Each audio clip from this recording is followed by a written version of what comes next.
Bueno, son las 7:56 minutos. Ayer leíamos una crónica ampliada de Marco Carrasco del diario Expreso, no, Universo. Universo, el colega es del Universo. Analizando las causales o los actores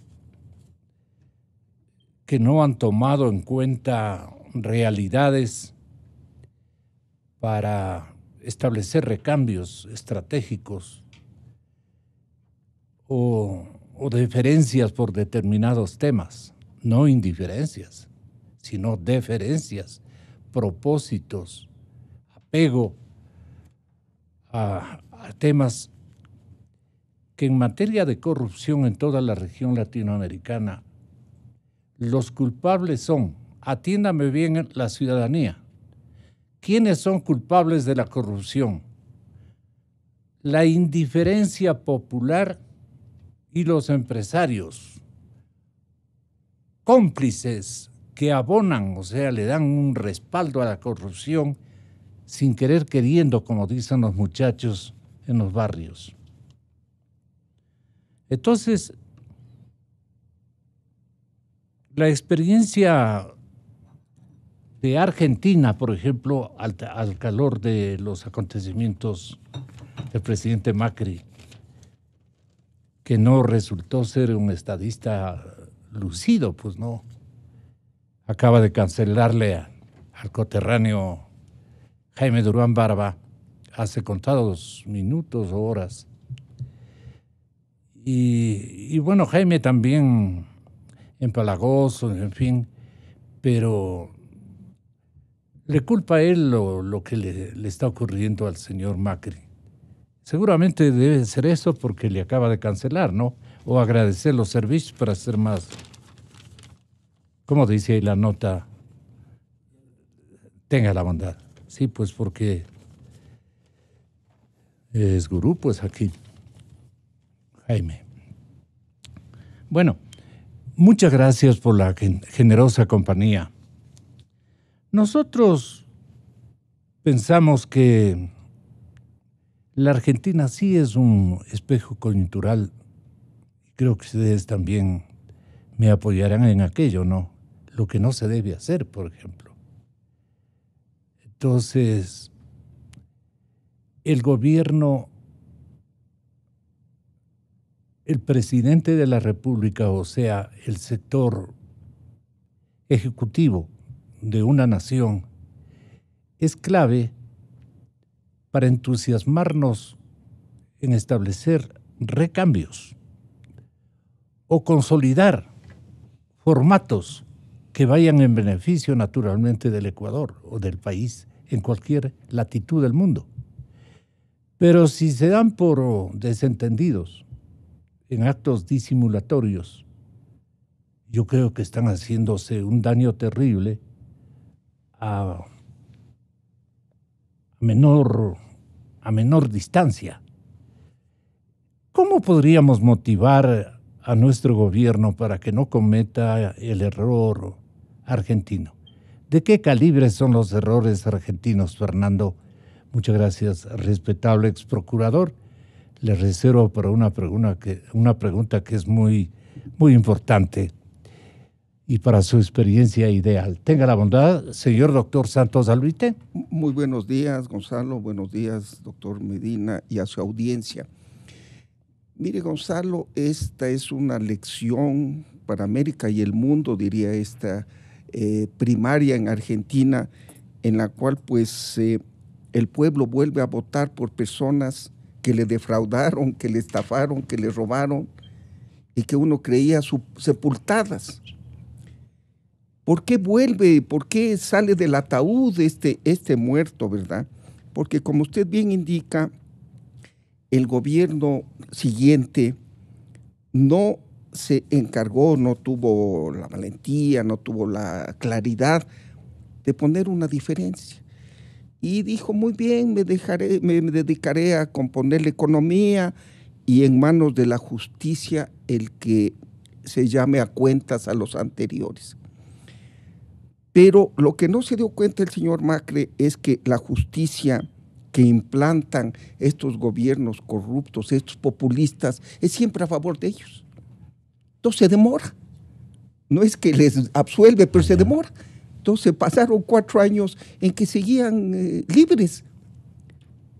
Grandes discursos, vamos a combatir la corrupción, se encontró gente que guardaba sacos de dinero en un convento, pues no les pasó nada, ahí siguen igualitos. Sí. Entonces la gente que es perspicaz dijo, este gobierno o es continuista o es tolerante, pero no pone una diferencia.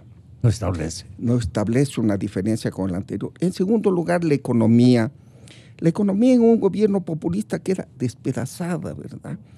Pues lamentablemente los populistas crean un Estado inmenso que devora recursos. ¿Qué hay que hacer? Hay que cortar el Estado, Crean instituciones ridículas, como existe en el Ecuador, de esas agencias espaciales, ¿verdad? Con un montón de empleados. Bien, el señor Macri, en lugar de rebajar el Estado para equilibrar las finanzas públicas, lo que hizo es bajar la obra pública o subir los impuestos. Esto, en lugar de mejorar la economía del pueblo, le debilita. Entonces, los votantes dicen, ¿quién está ganando con estas medidas del gobierno de Macri? Los mismos siempre, los ricos, los grandes capitalistas.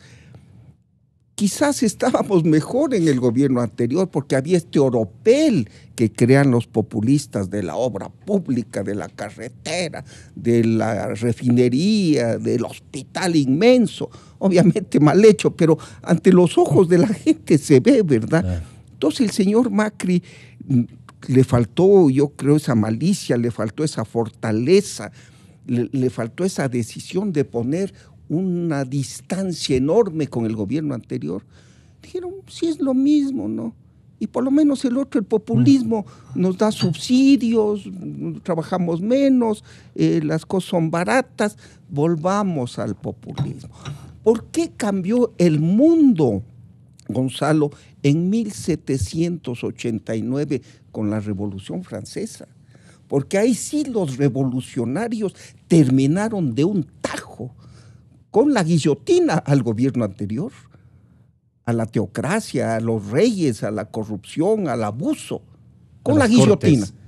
Un nuevo régimen y el antiguo régimen. Ahí sí el pueblo dijo, muy bien, aquí hay cambio. Pero en estos gobiernos tibios que suceden a los populistas, y realmente el populismo seduce, porque claro. Como que le da opio al pueblo a través de subsidios, de discursos. La señora Cristina, el señor Kirchner, eran unos grandes comunicadores, ¿verdad? El pueblo está triunfando, somos nosotros los que nos gobernamos. Entonces Macri, esa tibieza es el caldo de cultivo para que vuelvan los anteriores. Se necesita un tajo fuera lo anterior, un cambio radical que no lo hizo Macri. Ahí está el resultado. Muy bien definida su comparación y exhibida con todas las letras, doctor Santos. Ahora, yo le pregunto, Lolo Echeverría, a usted, doctor Medina, Lolo Echeverría señalaba, no importa si el líder ha sido elegido en las urnas con el voto de la mayoría, ni tienen importancia que hayan iniciado con altos índices de credibilidad y respaldo a su gestión. Cuando el modelo económico no funciona, los pueblos huelen a debilidad de su líder y le someten al cruel ambiente de la indiferencia. Es peor que la indiferencia que nos gestan las esposas cuando cometimos pecados mortales. No, esa es una broma de lunes. Es comprensible que el pueblo rechace a quien eligió cuando descubre que le vendió un modelo que luego no tuvo la entereza de legitimarle, de aplicarle con todas sus letras y sus resultantes. Entonces, los malos líderes terminan mal, pues, como es obvio. Y eso no queremos que ocurra en ninguna parte del universo, de nuestra región, peor de nuestro país. ¿Qué remedio hay para eso cuando son indecisos, tibios? Sí han pasado sus excoidearios o coidearios, doctor Medina, por esos trances en algunas oportunidades, me he dado cuenta. Y claro, les ha ido mal, siempre va mal la tibieza. Entonces, para el caso ecuatoriano, ¿qué sugiere usted, ex procurador? Bienvenido, muy buenos días. Buenos días. Primero, una satisfacción compartir este panel con el doctor Santos. Déjeme decirle que lo ocurrido en Argentina a mí me tiene descorazonado. Porque me pongo a pensar en dos modelos. El modelo del señor Maduro en Venezuela, con una situación en todos los órdenes que ya casi no tiene calificativos por lo horrendo que es el vivir en este momento en Venezuela sin alimentos, sin medicinas, sin hasta luz eléctrica. Sin agua. Sin agua. Sin Pero servicios. nos vamos a Argentina y pensamos en que el señor Macri pudo haber tenido algún éxito si es que aplicaba el modelo contrario al populismo del señor Maduro. Pero ocurre que el señor Macri casi tiene la misma situación del señor Maduro. ¿Y por qué, doctor? Porque lamentablemente los pueblos no siempre atienden los confusos, difusos, complejos principios de la ciencia y de la economía. Más bien se orientan o son susceptibles a creer, por ejemplo, en esos grafitis que aparecían en las paredes de la Argentina. Puto y ladrón, te queremos, Perón. Entonces, estamos perdidos. Como que se desconcierta. Uno se desconcierta. Y puto y ladrón, te queremos, Perón. Ese era al menos el graffiti que recuerdo se leía en las paredes de la Argentina. Y ese es el graffiti que en definitiva se reproduce en este momento. Cuando la restauración del populismo parecería que está a las puertas. Y está a las puertas porque los pueblos en esta línea de pensamiento dolorosamente piensan más en las bonanzas, aunque sean pasajeras, aunque sean no sustentables ni sostenibles en el tiempo, en esas bonanzas que les permite tener algo en forma de subsidios, en forma de cualquier otra cosa, que no entrañan incentivo real a la producción, que es hacia donde deberían orientarse las acciones de los gobiernos. ¿Y por qué la producción no es cautivante para los pueblos? Porque significa esfuerzo. La gente le gusta el menor esfuerzo, lamentablemente. Claro. Esa es la naturaleza humana, ¿verdad? Uno el sábado es un hombre feliz, el lunes es un hombre un poquito amargado, una semana encima. Esa es la naturaleza. Al mediodía, ¿verdad?, del viernes ya nos ve cambiados. Ya nos ve cambiados. San Viernes. Y además, la historia de Latinoamérica y de ciertos países, ciertos continentes del subdesarrollo, que no ven en el emprendedor, en el empresario, en el creador de riqueza, un ídolo, alguien a quien seguir, un ejemplo al cual mirarse. Mire, Gonzalo, ¿por qué es grande los Estados Unidos? Por el trabajo de su gente, ¿verdad? Los emprendedores, los que han hecho dinero, Henry Ford, Rockefeller, los Mellon, actualmente los señores de Amazon, de Microsoft, es la gente. Y el común ciudadano lo ve como ídolo, esos señores. Si usted va a una librería en los Estados Unidos, usted ve las biografías de estos grandes emprendedores que han creado riqueza, que se venden como pan caliente porque la gente quisiera aprender de ellos, de sus vidas. En cambio, los políticos pues están un poquito relegados. Aquí es exactamente lo contrario.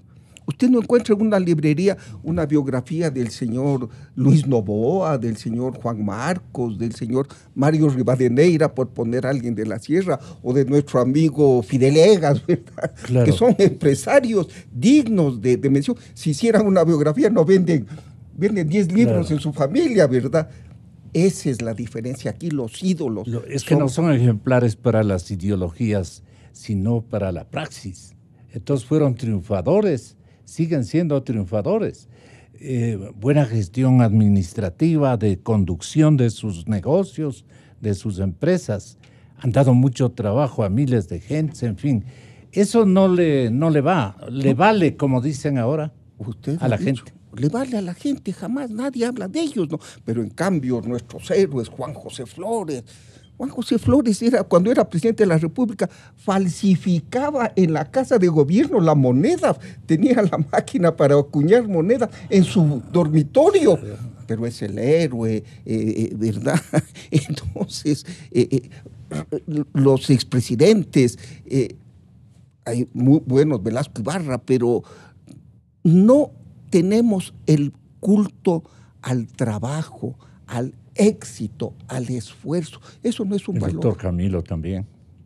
Mire, no quisiera hablar de todos porque hay Camilo, Galo claro. Plaza. Galo Plaza. Claro. Pero es más, Galo Plaza fue un gran empresario. Sí.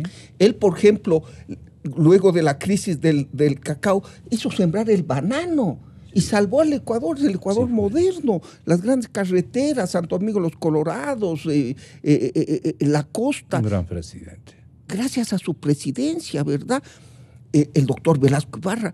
Pero aquí no seguimos los ejemplos de gente creativa. No son valores para el ecuatoriano.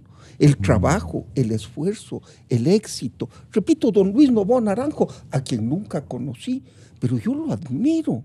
Un hombre que de la miseria, dicen que vendía lotería en las calles de Guayaquil, hizo la primera fortuna del país y el Ecuador le convirtió en el principal productor de banano del mundo, exportador, y tenía sus propios barcos. Usted haga una biografía de él, no le leen, pero ni regalada, ¿no? Esos no son valores. En cambio, los futbolistas, está muy bien el esfuerzo, pero no vemos con simpatía, no vemos como dignos de emulación el creador de riqueza. Más bien nos hemos dejado contagiar por esa nociva y venenosa campaña populista de que el rico es el ladrón, de que hay pobres porque hay ricos, los pelucones. Sí. Correa ya estigmatizó a todo el que crea riqueza, es un pelucón. Yo, en cambio, el líder populista, yo les voy a proteger de esos pelucones. Si los pelucones son los que crean riqueza, al revés, el que empobrece es el líder populista, ratero, porque ahí está el dinero robado. Entonces, mientras en nuestras escuelas, colegios, universidades, no se dé culto al verdadero creador de riqueza, que se le ponga como ejemplo de la sociedad. La riqueza no es un valor, el esfuerzo no es un mérito, el sacrificio para triunfar no es algo que nos interese. El señor procurador actual, y por eso la convocatoria, interesante la premisa que ustedes han elaborado y el método que utilicé para llevarles y conducirles a este desenlace en la plática. Y es que Íñigo Salvador, procurador del Estado, luego de la reunión que mantuvo con representantes de Odebrecht en los últimos días, Ana estuvo, se refirió a la determinación sobre cuáles son los parámetros que deben ser observados para que la empresa brasileña se digne, por favor, tenga la gentileza de indemnizar a nuestro país. Y claro, dos habilidosos funcionarios de estrategias de plática, de comunicación, de convencimientos, vinieron acá y el procurador los recibió de abrazos y se quedaron viendo, creo yo, la química les funcionó a las dos partes, ¿no? Y entonces ahorita, en mi opinión, el seguimiento que tenemos que hacer al procurador ecuatoriano es de celosísima característica, porque les dio la razón. Vea lo que dijo. Cunde la desmoralización, cunde el mal ejemplo. Ese es un daño gravísimo que no puede ser cuantificado objetivamente, pero que probablemente, una vez determinado el daño material, pueda ser ese el marco de referencia para la determinación del monto de daño inmaterial. La compañía Odebrecht jamás podrá imponer como condición para el pago de la indemnización el que el Estado ecuatoriano la vuelva a contratar. No estoy descartando por completo la posibilidad de que Odebrecht vuelva a contratar con el Estado ecuatoriano, pero cumplidas ciertas condiciones. Primero, Odebrecht actualmente es contratista incumplido del Estado. Primero hay que determinar, contrato por contrato, los rubros concretos de daño causado por Odebrecht. Yo le pregunto si lo tenemos ya al señor Douglas. Sí. ¿Cómo está, Douglas? Muy buenos días. Quiero que tenga la bondad, Douglas, de escucharle a nuestro ex procurador general del Estado, y no porque aquí esté presente, pero es dueño de otra factura, digamos, ¿no? Tiene otras características y otras condiciones. Y nos despierta certeza, nos despierta seguridad. Hombre de bien. Está con nosotros Gustavo Medina López, ex procurador general del Estado y ex fiscal general de la Nación. Entonces, le queremos preguntar, ¿de qué manera Odebrecht trae una fórmula muy sinvergüenzona para hacerse de a buenas con los que fueron cautivados para hacer pésimos negocios para la víctima y buenos negocios para esta empresa brasileña? Vienen y le dicen, si tú me vuelves a dar contratos, yo te indemnizo. Y claro, me haces ganar 100 y yo te devuelvo unos 15 o 18. me quedo con lo demás. Un negociazo, pues. Y además resulta perdonadísima. Y claro, el señor procurador Íñigo Salvador está como contento de que, claro, les dice, yo no voy a garantizarles de que ni sé cómo. Usted podría repetirle porque es una, como decían los antiguos, una expresión de trafacía, ¿no? Si hace esto, pero no vaya a creer que yo le estoy, pero claro, no descuento que, no, pues así no se puede. ¿Cómo le entiende usted, doctor Medina, lo que acaba de mencionar su sucesor en la Procuraduría General del Estado? Antes que preocuparnos el planteamiento de Odebrecht, que ya podemos intuir en qué dirección está, debe preocuparnos el planteamiento del Estado ecuatoriano. De ahí que le acaba de escuchar de ahí que pienso que bajo el liderazgo de la Procuraduría General del Estado, con el concurso de todos los entes técnicos del poder público, pienso que deben tener una cifra o valor referencial o de referencia para discutirla en la mesa de debate. Valor de referencia que debería ser el resultado, primero, del análisis de los precios referenciales de cada uno de los contratos, porque la obra pública, la gran obra pública, no puede realizarse sino con estudios previos debidamente realizados, de los que nacen los precios referenciales, las especificaciones técnicas y las previsiones jurídicas.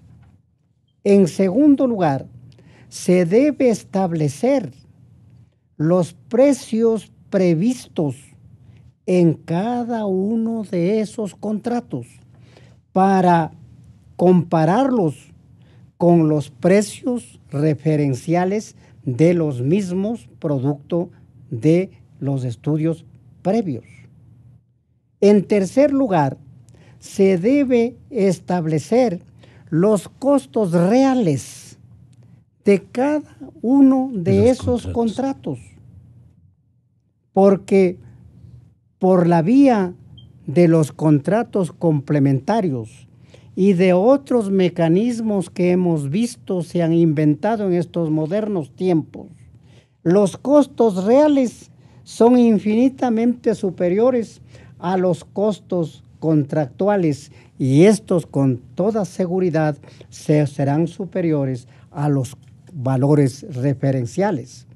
Pero en cuarto lugar, se debe también tomar consideración a la calidad de las obras hechas en virtud de esos contratos. ¿Y cómo se mide la calidad? Bueno, unos pues parámetros. Es el concurso técnico. Ya. Además hay fórmulas matemáticas para poder naturalmente medir la calidad, aunque hemos visto de insumos, que inclusive. Las calidades o no calidades de las obras públicas saltan a la vista. Así es. Pero esas cosas tienen que ser evaluadas por los que saben de la materia. ¿Cómo se llaman los que saben de la materia? De modo que... El caso de peritos.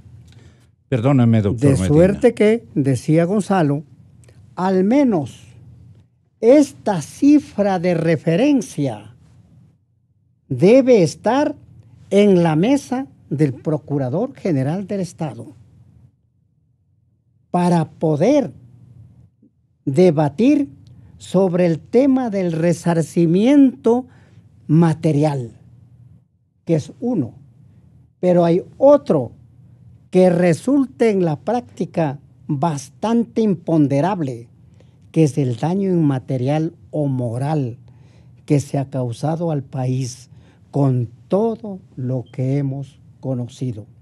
Al menos pongamos atención a lo primero en donde deben haber y hay datos objetivos para poder establecer valores.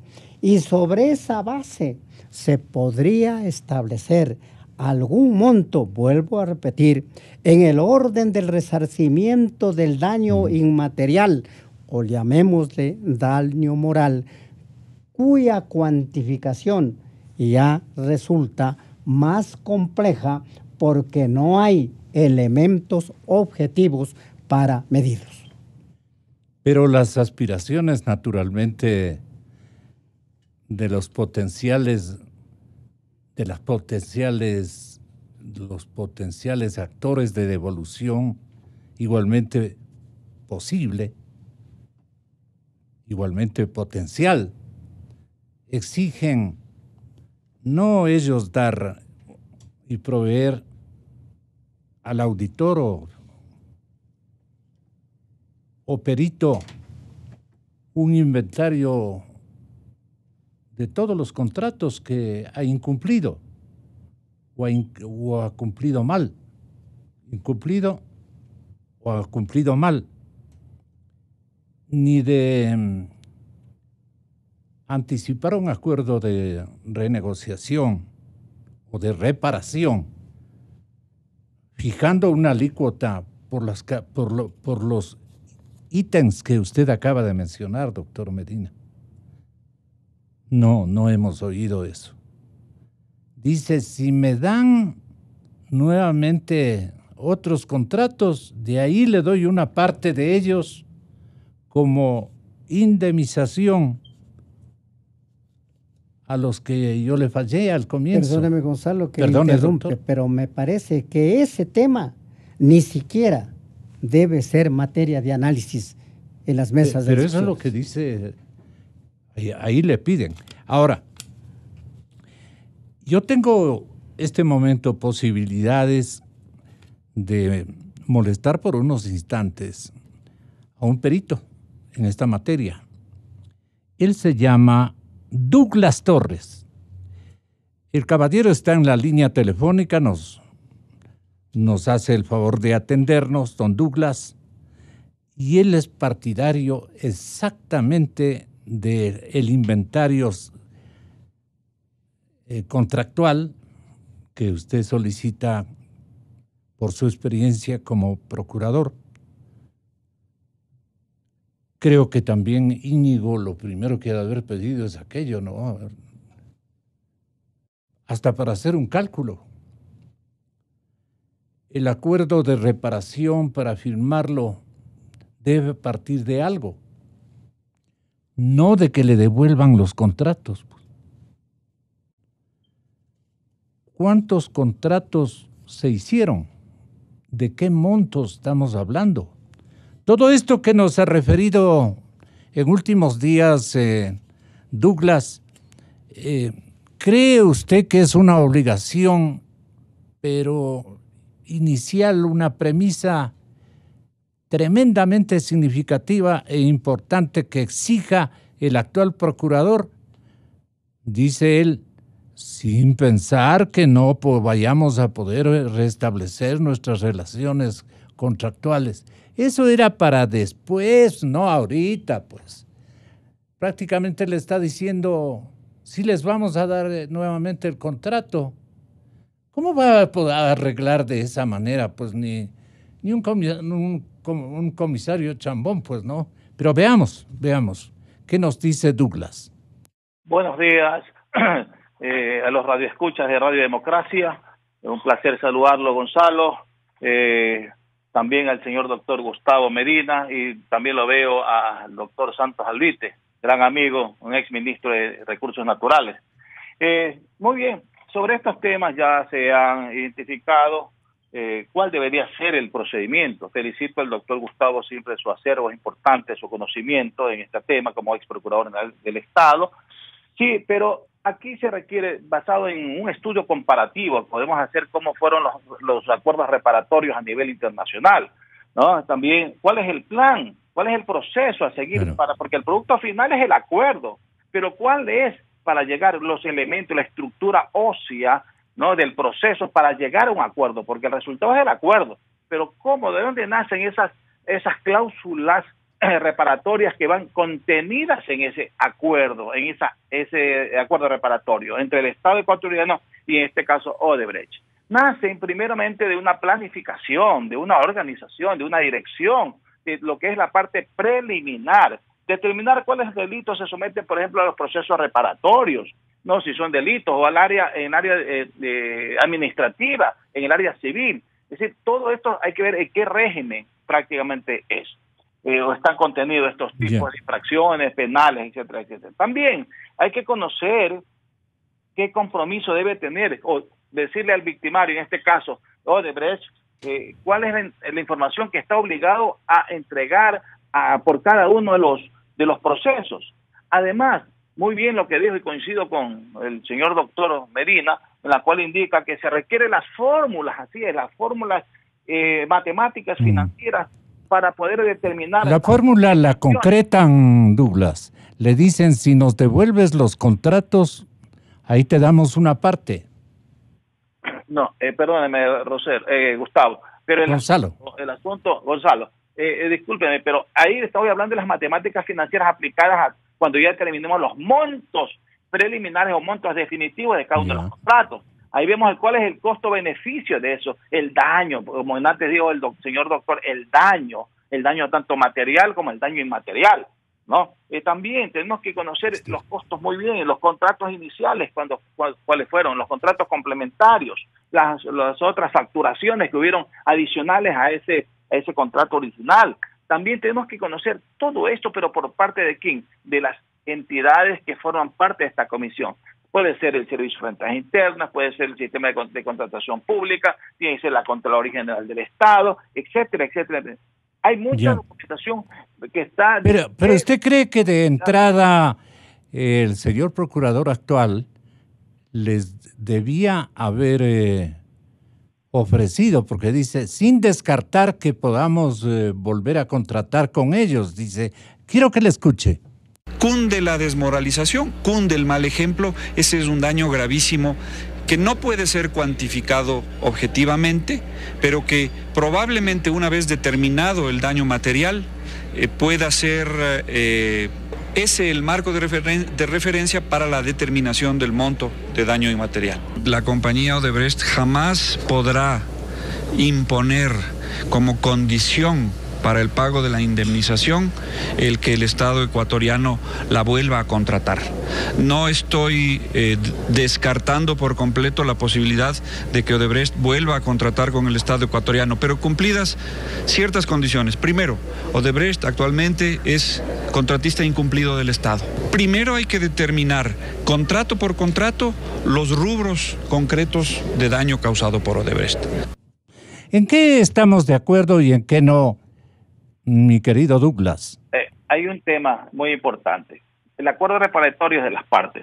Las partes en este momento tienen que saber cuánto es lo que va a cuantificar el Estado ecuatoriano con respecto a esos daños materiales. No olvidarse, si estamos hablando del importe que él habla, el señor procurador Íñigo Salvador, habla de que es difícil el cuantificarlo. No nos olvidamos que depende del delito, si estamos hablando de lo penal. Acá el soborno, que ahora equivale al cohecho. Sí, el importe depende de la naturaleza del delito. Segundo, el bien jurídico protegido en este caso. ¿Cuál fue el bien jurídico protegido? Es el recto proceder de todos los funcionarios públicos que estuvieron en estos procesos. Sí, también el daño causado por el cometimiento de este delito. Entonces, todos estos elementos vamos a llegar a la cuantificación, sí, el importe o al monto de lo que es previamente a una negociación. No podemos ir a rajatabla con un valor que dicen aparentemente 35 millones de dólares en soborno. No, tenemos que analizar aquello, ¿sí? Por un lado. Por otro lado, no olvidarse que él dice una parte. Dice, una vez, por ejemplo, aprobado el acuerdo judicialmente, hablemos del acuerdo reparatorio, deben de levantarse las prohibiciones. Por favor, eso es parte de las negociaciones. ¿Se levantará o no levantará? Eso depende, sí, eso ha sucedido en otros países.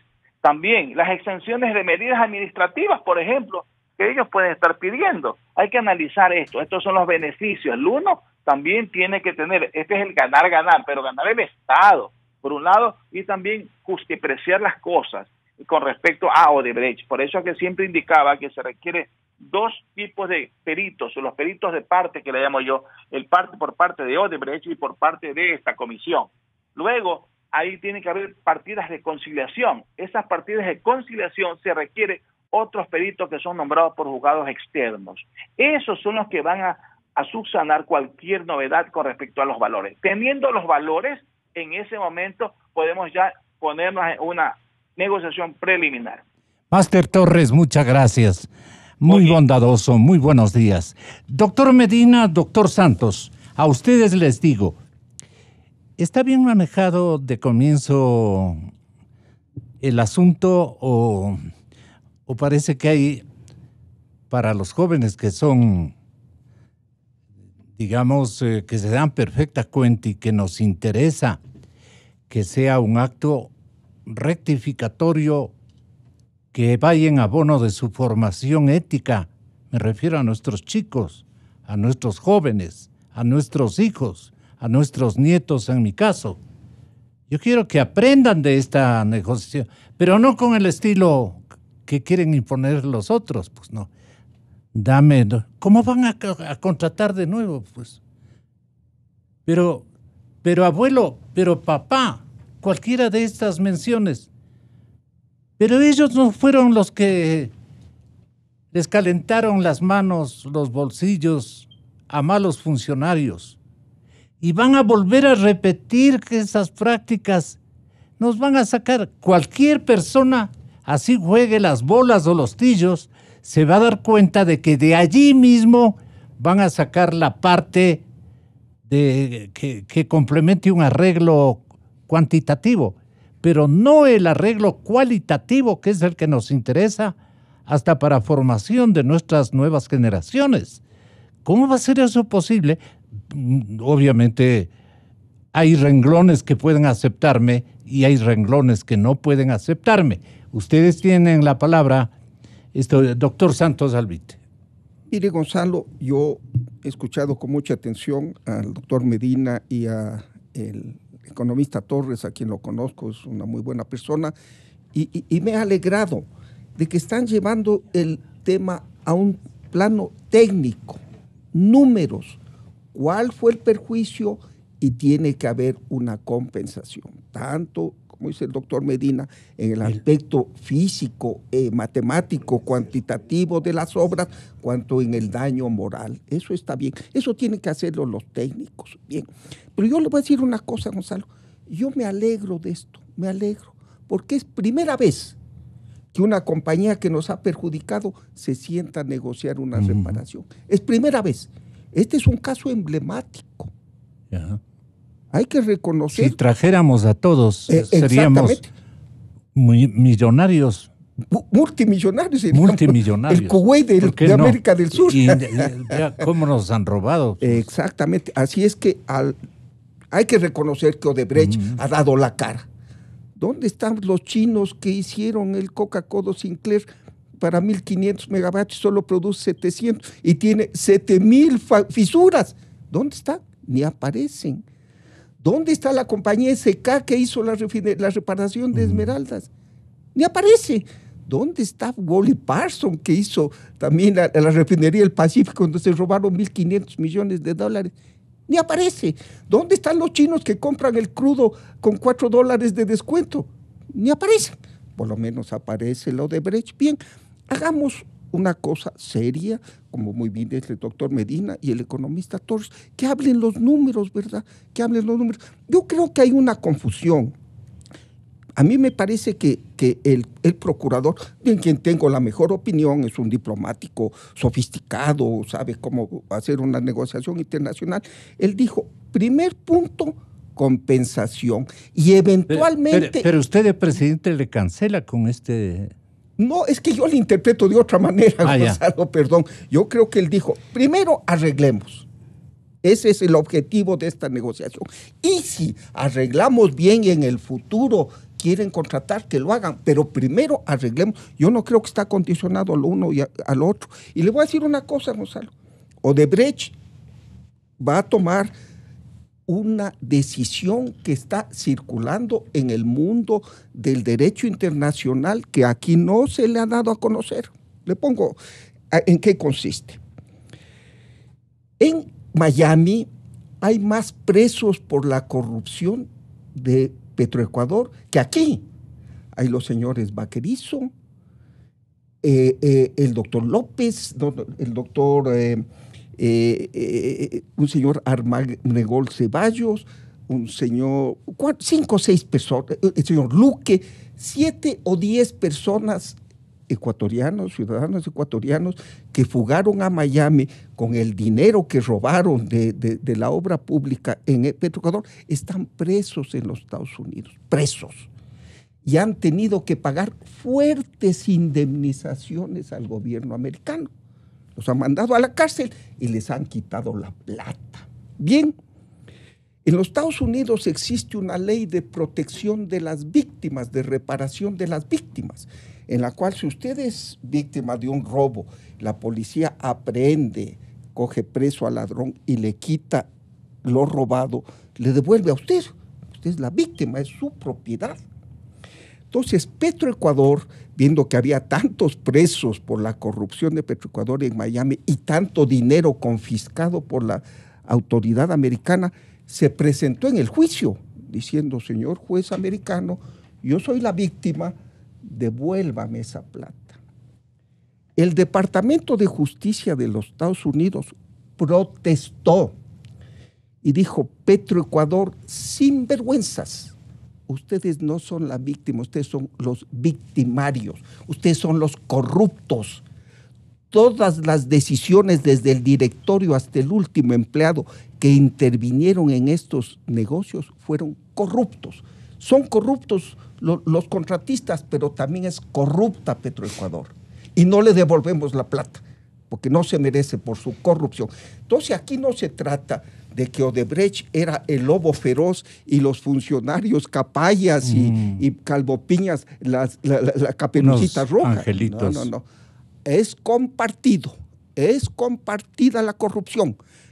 La corrupción también la hizo el Estado, igual que la empresa privada. Entonces, eso hay que tomar en cuenta. Pero repito. Pero ¿a dónde debemos llegar con esa consideración? Equidad. Decirle, señores, el daño que ustedes hicieron es esto, pero reconocemos también que hubo funcionarios corruptos que se llevaron la plata. Pero, equidad con técnicos, y estoy de acuerdo. Si se llega a determinar cuáles son los funcionarios corruptos y están libres, ¿qué se debe hacer? Gonzalo, qué buena pregunta. Se les debe recuperar la plata. Mire, Gonzalo, dicen ya que tienen invertido en la Florida. No importa en dónde esté, pero le voy a decir una cosa, Gonzalo. Dicen que la corrupción es 35 mil millones de dólares, ¿verdad? Tomemos el caso Glass. Él era el vicepresidente de la República. Por ser el número 2, le debe haber tocado el 10%.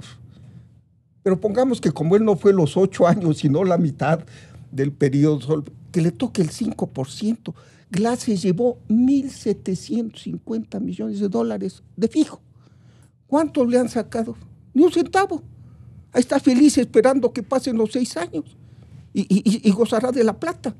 También hay que recuperar lo que se robaron los funcionarios. En Miami están recuperando, aquí nada. Mire, los aviones que se iban a depositar en los paraísos fiscales, ¿por qué no les llaman a los pilotos? Así es. Y son conocidos. Son conocidos. ¿Acaso los maletines tienen pies para ir directamente al banco y manos para llenar? Si no recuerda, Rafael, les conoce el hermano. Entonces, aquí está la gran corrupción. Aquí se llevaron la plata, los 35 mil millones, el 90%, y no hacemos nada. El señor Topic devolvió 15 millones. ¿Y qué está? Felizote, usted le ve, nadie le dice nada, por favor, señor Topic, ¿cómo le vamos a topar? Glass, ¿por qué no le sacan la plata a Glass? Los ministros de energía, ¿cuántos se llevaron los que firmaron las refinerías Pacífico y las refinerías de Esmeralda? Y están riéndose, están felizotes. No. También la caridad comienza en casa. Muy bien cobrarle a los de Brecht, todo lo justo, ni un centavo personal. ¿Y los otros? Y los otros, y los pícaros, y los glases, y los del directorio. O sea, la misma justicia americana, cuando se opone a la intervención como víctima de Petroecuador, dice, los directores de Petroecuador eran corruptos, ellos tomaron las decisiones, y los funcionarios que negociaron eran corruptos, ellos se llevaron la plata. ¿Qué hacemos con ellos, doctor Medina? Yo distingo muy claramente el aspecto penal del aspecto del acuerdo. ¿Cómo es eso? Lo ideal serían que avancen los procesos que algunos están en marcha, otros parece que no han pasado de la etapa de la mera indagación, que avancen en orden a establecer las condignas responsabilidades penales que cada uno de ellos tendría en esa variedad de delitos. Pero si los robos ya están establecidos, ya están ahí las inconductas penales descritas. Pero y eso, los nombres y apellidos de los que eso se llevaron el un dinero. procedimiento, un juicio debido, como dicen, para que luego de la indagación o investigación de la Fiscalía sean los tribunales de justicia los que establezcan las responsabilidades de orden penal, y de ellas también van a devenir responsabilidades de orden civil. Pero también hay que hablar de la posibilidad de este acuerdo. Y el doctor Santos ha dicho ¿Cómo le gustaría a usted que se haga el acuerdo? Ha dicho doctor, que se trata de un caso emblemático. A mí me parece que estamos en la reincidencia de la situación, porque hay que recordar que hubo también un acuerdo con motivo de la central hidroeléctrica San Francisco, en la que se llegó a conciliaciones en habiendo responsabilidades de todo tipo que estaban en proceso de establecimiento. ¿En qué presidencia fue esto? No, pues en el gobierno anterior. Recuerda que todos sabemos que se le sacó a Odebrecht con bombos y platillos.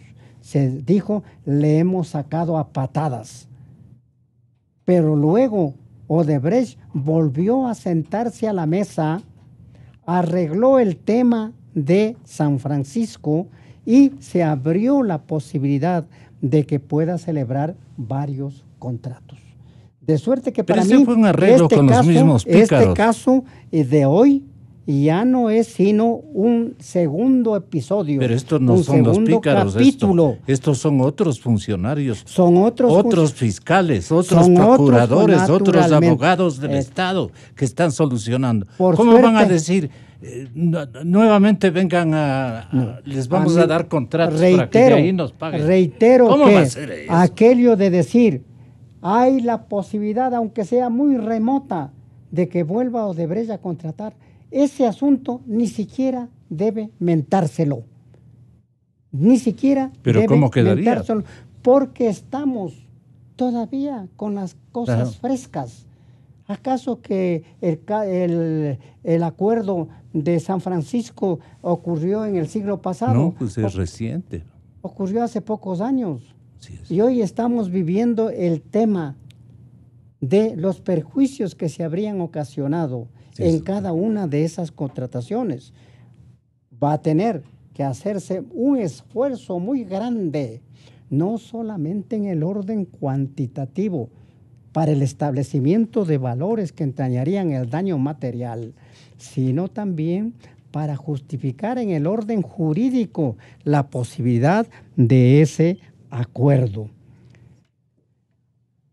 Y en esto tienen responsabilidad las actuales autoridades, que son otros personajes, por suerte, que tienen que demostrar que están a la altura de las circunstancias que demanda el momento político y histórico que está viviendo el pueblo ecuatoriano.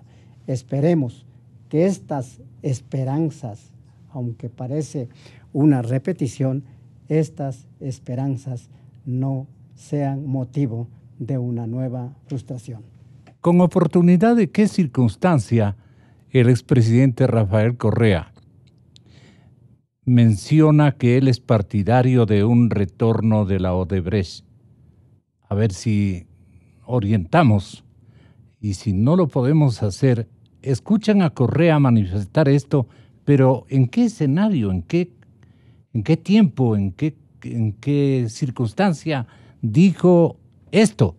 Tremendamente beneficioso, tuvo que reconocer todo lo que le exigíamos, reparar San Francisco, indemnizaciones, etcétera. En consecuencia, reconociendo todo lo que habían hecho, pagando lo que tenían que pagar el país, van a volver a trabajar en el país. Es una derrota total de Odebrecht y una victoria total del país. Así ese es con respecto a San Francisco, que reivindicó aquello. ¿Y lo demás, economista, expresidente, y lo demás? ¿Que vuelva nuevamente? Claro. La historia se ha encargado de demostrar si aquellos júbilos expresados con motivo de la vuelta de Odebrecht han sido verdaderos. Por esa experiencia es que yo digo, no es el que estamos viviendo un capítulo aparte.